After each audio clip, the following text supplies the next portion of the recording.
Taurus cruise missile देने से साफ इनकार कर दिया है। हथियार जो रूस में घुसकर लंबी दूरी तक तबाही मचा सकता है, लेकिन यूक्रेन को अमेरिका से पैट्रियट मिसाइल मिलने वाली है।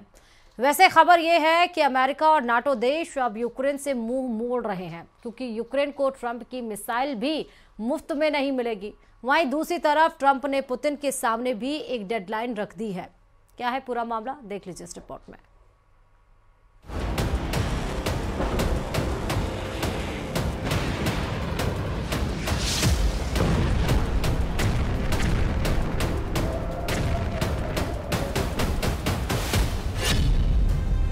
अमेरिका के ट्रैप में उलझ गया यूक्रेन। क्यों जर्मनी नहीं देना चाहता यूक्रेन को ब्रह्मास्त्र? यूक्रेन की फायर पावर पर क्यों लगी रोक?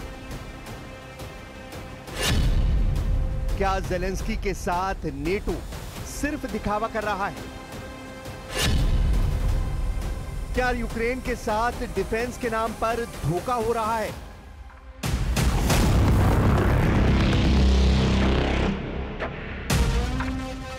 इस कहानी को समझने से पहले अमेरिका से आई एक खबर को समझते हैं।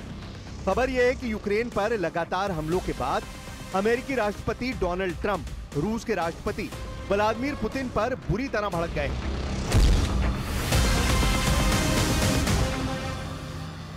हाल ही में पुतिन की तारीफ करने वाले अमेरिकी राष्ट्रपति ने इस बार पुतिन पर लोगों को बेवकूफ बनाने का आरोप लगा दिया है।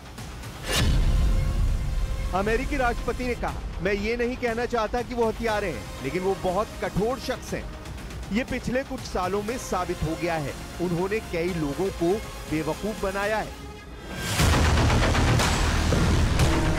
यही नहीं, डोनाल्ड ट्रंप ने रूसी राष्ट्रपति को इस बात की भी धमकी दी कि अगर व्लादिमीर पुतिन 50 दिनों में यूक्रेन पर अपने आक्रमण को समाप्त करने के लिए किसी समझौते पर सहमत नहीं होते हैं, तो वो रूस के साथ व्यापार करने वाले देशों पर 100% टैरिफ लगाएंगे। यानी अमेरिका रूस के खिलाफ टैरिफ के बारूद से हमला करना चाहता है। यह बयान डोनाल्ड ट्रंप ने उस वक्त दिया जब वो नेटो महासचिव के साथ व्हाइट हाउस में मीटिंग कर रहे थे। Appointed in President Putin because I thought we would have had a deal 2 months ago, but it doesn't seem to get there. So based on that, we're going to be doing secondary tariffs if we don't have a deal in 50 days. It's very simple. And they'll be at 100%. And that's the way it is. That can be more simple. It's just the way it is. I hope we don't have to do it. 24 फरवरी 2022 को जब रूस ने Ukraine के खिलाफ युद्ध का आगाज किया, तब यही कहा जा रहा था कि इस जंग को रूस कुछ ही दिनों में खत्म कर देगा। लेकिन अमेरिका और नेटो देशों की ताकत ने यूक्रेन को न सिर्फ जंग में बने रहने का मौका दिया, बल्कि कई मोर्चों पर रूस को ऐसा झटका दिया जिसकी उम्मीद यूक्रेन से नहीं की जा रही थी। और अब इस जंग को 3 साल से ज्यादा का वक्त बीत चुका है। हजारों सैनिक इस जंग में अपनी जान गंवा चुके हैं। बड़े पैमाने पर हथियार और गोला बारूद तबाह हो चुका है।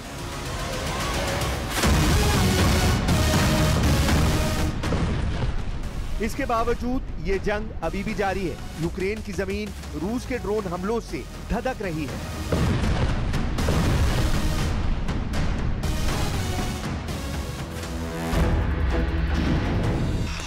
और सबसे बड़ी बात यह है कि दिन गुजरने के साथ न सिर्फ रूस अपनी रणनीति बदल रहा है, बल्कि यूक्रेन के खिलाफ जंग में आक्रामक अपनी नई वॉर मशीन का इस्तेमाल कर रहा है। यही वजह है कि यूक्रेन को इस वक्त एक ऐसे हथियार की जरूरत है जो लंबी दूरी तक मार कर सके। लेकिन खबर के मुताबिक जर्मनी ने यूक्रेन को ऐसा ही हथियार देने से साफ मना कर दिया है। इस वेपन का नाम है टॉरस क्रूज मिसाइल। जर्मनी का टॉरस मिसाइल एक बेहद घातक मिसाइल है।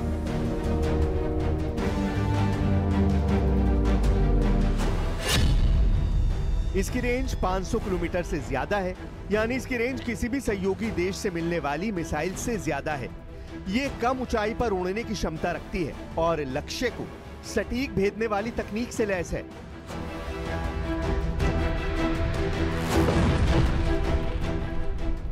यूक्रेन इस मिसाइल की लगातार मांग कर रहा है।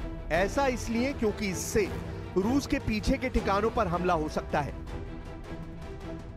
टॉरस मिसाइल वो हथियार था जिससे यूक्रेन रूसी सेना की कमर तोड़ सकता था।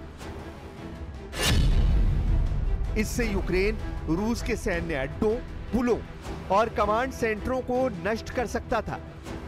लेकिन जर्मनी की तरफ से साफ कह दिया गया है कि यह मिसाइल हम नहीं देंगे। वजह बताई गई है कि हमारे पास सीमित मात्रा में है और इसके तकनीकी संचालन में जर्मन एक्सपर्ट्स की जरूरत पड़ती है। लेकिन असल कारण है रूस की चेतावनी। रूस ने कहा था कि अगर टॉरस यूक्रेन पहुंची तो जर्मनी को हम इस युद्ध में शामिल मानेंगे, और यही डर जर्मनी को पीछे खींच रहा है।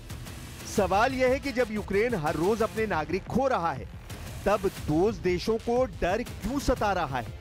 क्या यह डर सिर्फ रूस से है या फिर अमेरिका और नेटो की उस गुप्त नीति से जिसके तहत यूक्रेन को सिर्फ सीमित मदद मिलनी है?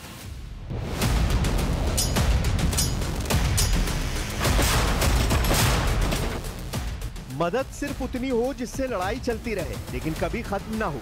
टॉरस मिसाइल न देने का मतलब है यूक्रेन को जानबूझकर हमले की ताकत से दूर रखना, और जब हमला ही नहीं कर सकते तो फिर युद्ध कैसे जीता जा सकता है?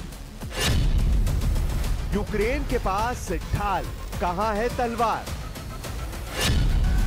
डिफेंस के नाम पर यूक्रेन को लॉलीपॉप।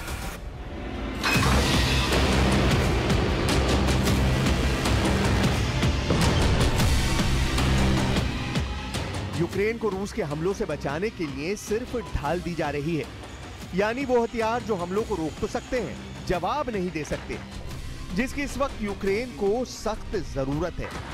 लेकिन जर्मनी की तरफ से मिसाइलों की कमी का हवाला दिया जा रहा है। हालांकि यूक्रेन की मदद के नाम पर जर्मनी अमेरिका से खरीदे गए पेट्रियट एयर डिफेंस सिस्टम की आपूर्ति यूक्रेन को करेगा। पेट्रियट सिस्टम का मुख्य मकसद हवाई खतरों जैसे दुश्मन के विमानों, ड्रोन, क्रूज मिसाइलों और बैलिस्टिक मिसाइलों को नष्ट करना है। यह कम दूरी की बैलिस्टिक मिसाइलों और कुछ हाइपरसोनिक मिसाइलों जैसे रूस की किंजल मिसाइलों को रोकने में सक्षम है। यानी सच्चाई यह है कि ये केवल हवाई हमलों से बचने वाला कवच है। इससे रूस पर कोई दबाव नहीं बनता। यूक्रेन का संघर्ष अब ऐसा हो गया है जैसे कोई तलवार लिए दुश्मन के सामने खड़ा हो और उसके हाथ में बस ढाल हो। अमेरिका की रणनीति असल में यही है, हम तुम्हें ताकत नहीं देंगे, सिर्फ बचे रहने लायक हथियार देंगे। इसका मतलब है यूक्रेन पर हमला करने वालों के पास खुली छूट है, लेकिन यूक्रेन के जवाब देने की क्षमता सीमित है। अमेरिका और नेटो का रवैया बताता है कि वो जंग लड़वाना तो चाहते हैं पर खत्म नहीं होने देना।